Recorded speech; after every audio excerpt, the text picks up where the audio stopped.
Dear ladies and gentlemen, it's the 34th day of the Russian invasion and the 9th year of the war of Russia with Ukraine. I'm Andriy Shevchenko, and on behalf of the Ukraine Media Center, I'm welcoming all the journalists who are highlighting our fight for freedom. And our guest today is going to be Serhiy Prytula, who is known by the country as one of the most prominent activists of the volunteer movement, helping Ukrainian armed forces and solving other humanitarian problems. Serhiy, good afternoon.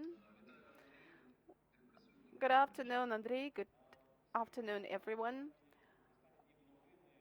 You've got into the news over the recent days with the information that you have managed to collect the money for buying two very important drones, combat drones. What is the importance of this purchase? Well, the importance is that, unfortunately, Ukrainian producers that we now have that produce drones that help us to have gunning and reconnaissance, unfortunately, don't function because of the combat actions, and they have removed their facilities. I will not tell the place where they have been relocated, but due to a sudden pause in the supply of the Ukrainian army with these drones, Leleka stops to the dva, we have to buy some counterparts abroad. But this is really important. There are not that many drones in free access for acquisition. That's why every purchase like that is really precious, really matters. And I can really tell you that that was a great piece of joy for our armed forces when our charity foundation and another charity foundation managed to buy several such complexes abroad. And people helped with donations for this project, and we collected so much money that we managed to buy even more. And there was another drone, BD2 in Kyiv, which is a great tool, and yesterday I supplied it to the unit of special forces for use. So I'm really grateful to all those who shared the information, who donated the money for the project, because we've collected the record amount. As far as we understand, your foundation deals with supporting the armed forces and the National Guard or some other units in solving specific combat tasks. Could you tell us more how it works? Well, let me tell you that over the first 2 weeks at the beginning of the invasion, we worked on a chaotic basis. Since there was total turmoil, the events were rapidly developing, we didn't have any accounting, any registration, we didn't try to verify the units from which requests were coming to us. We just gave everything to everyone, because the Russians were attacking. We needed to stop them and to save the lives of our warriors. So we actually didn't have anything in our facilities. It was just supplied online. But then we managed to somehow level up the situation, to stop the enemy and even to have counterattacks in some directions. Then we got some clarity, got some coordination with other volunteer foundations in order not to duplicate the effort and not to meet the same requests. There was the procedure developed for asking for help and for providing this help, not only to the mechanized units around Kyiv, because they are in the focus of our attention, but as far as other units are concerned.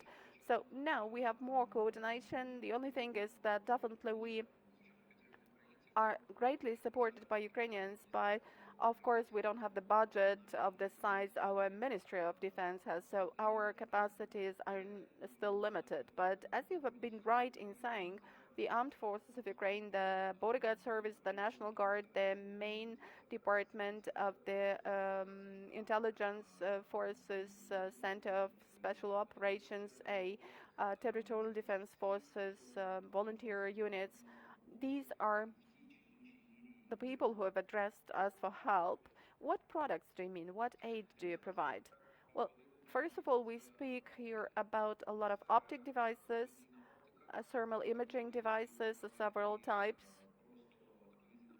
just thermal vision imaging devices for monitoring, and with sniper elements for our specialists to work in the dark part of the day, night vision devices, binoculars for monitoring the situation, and the ones that are used by drivers when they are moving, when they are driving vehicles in the nighttime. And I can tell you more. We've got a number of very expensive binoculars and night vision devices that have been supplied to our pilots for them to work more efficiently in the dark part of the day. We may speak about a lot of drones that we acquired and sent to different units.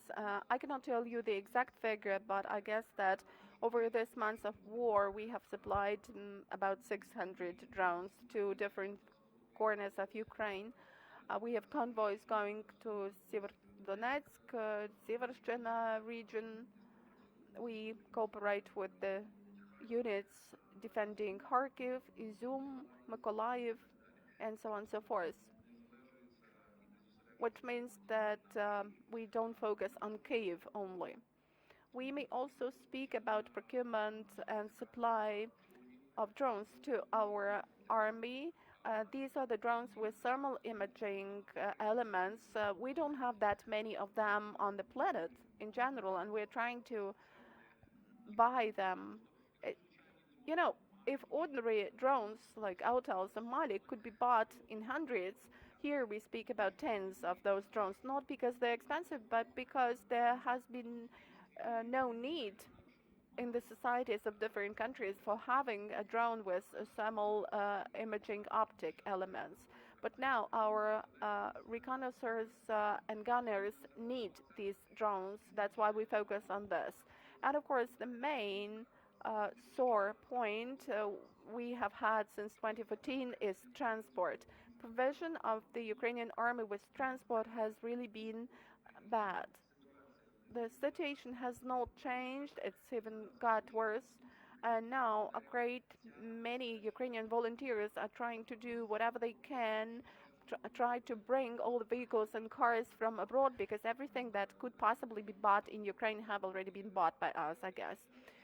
We are going along the same levers as we did in 2014, but in those years we were bringing from Europe all bad, old vehicles. Now we cannot do this, because this transport must really be moving. It should be good transport, and the transport which should preferably not even have to undergo some repairs.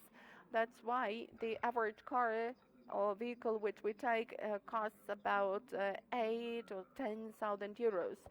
That is already a good vehicle. The government has passed a decision to simplify the customs registration procedures for trucks coming to Ukraine.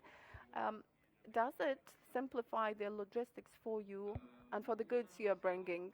Well, thanks God, even before this decision of the government was passed, everything was rather good with us in terms of communication with our logistics centers in Poland, and with the promotion both from the Ukrainian side and the Polish side as far as border crossing is concerned.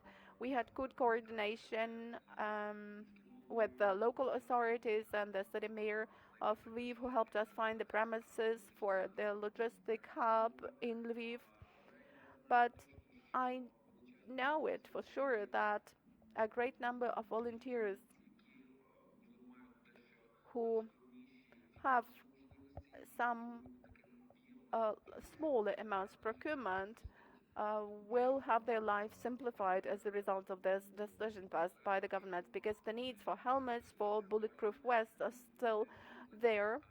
These are urgent needs, and we or the fund Get Back Alive may speak about thousands of helmets and bulletproof vests, but the volunteer can, for example, get society of 50, and it used to be more difficult for such volunteers to bring these products to Ukraine, but now it's easier.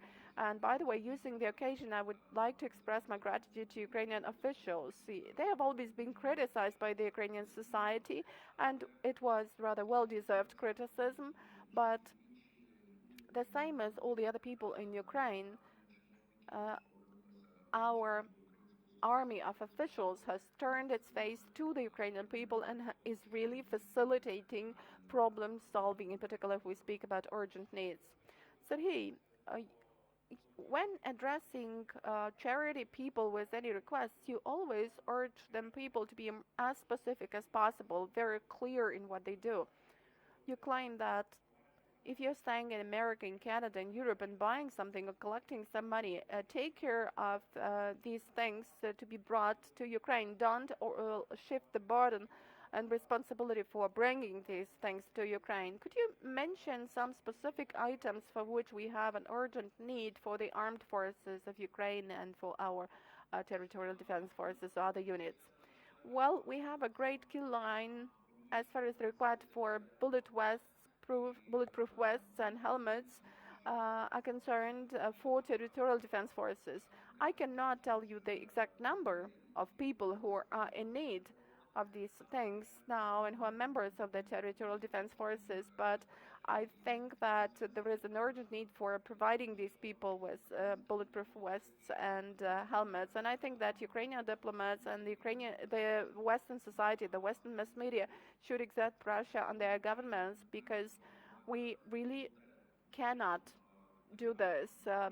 Volunteers cannot do this, and even the state cannot do this, because the state has a lot of things to finance now, and bulletproof vests and helmets are the things Europe and the world could definitely share with Ukraine. So we would urge all those who can somehow influence the decisions of other states to help Ukraine in this respect.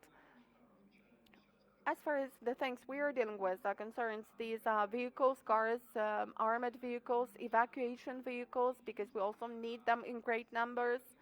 As far as tactic medicine is concerned, I would say that these are blood-stopping tourniquets, but again, there is a specific list of their types that we need, because not all of them are suitable for this situation. And as far as efficient use of money is concerned and logistics is concerned, you know, there is a real wish of people to help Ukrainians and the Ukrainian army. But, you know, inexperienced people don't always know what they should pass, what they should buy, and to whom they should pass it. So sometimes they spend money on something that is not really helpful, and in the trailer trucks they just occupy the place which could be allocated to something more important. So before buying anything, ask the volunteers what they need, what you should buy. You know, the people who have been dealing with volunteering activities since 2014 are in great numbers, and they could be your conductors in this respect. Here is the last question. You've been dealing with this issue since 2014, and you have had a chance to compare how Ukrainians have changed over this period of time, how Ukrainian servicemen have changed, and how Ukrainians donating money to your foundation have changed. You have mentioned how officials have changed. What about other changes around you? I can see something I've been dreaming of throughout all my life in the independent Ukraine, because over the recent months I've seen the Ukrainian people from some contradictory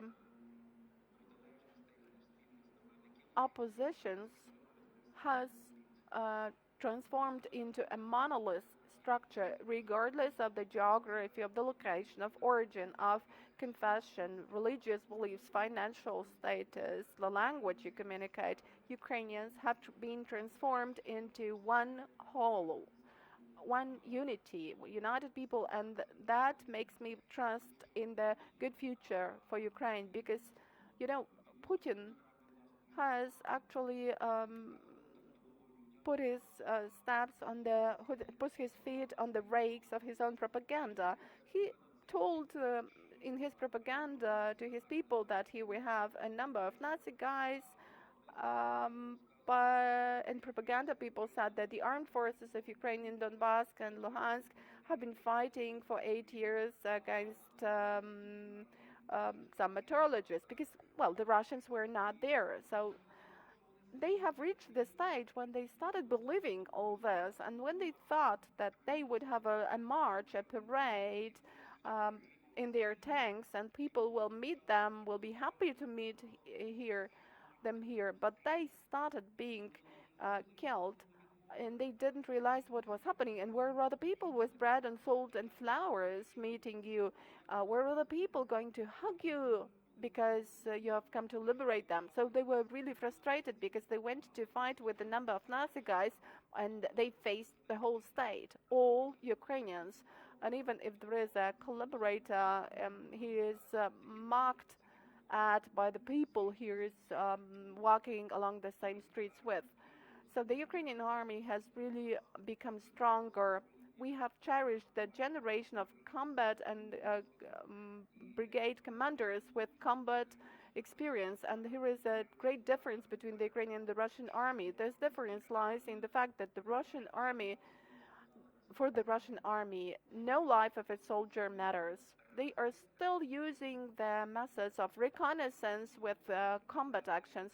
It's really absurd to send people as cannon fodder if you have the technological opportunities to save their lives, and that's what our soldiers, our commanders are doing, because the life of the Ukrainian soldier really matters. We appreciate each other. We love each other.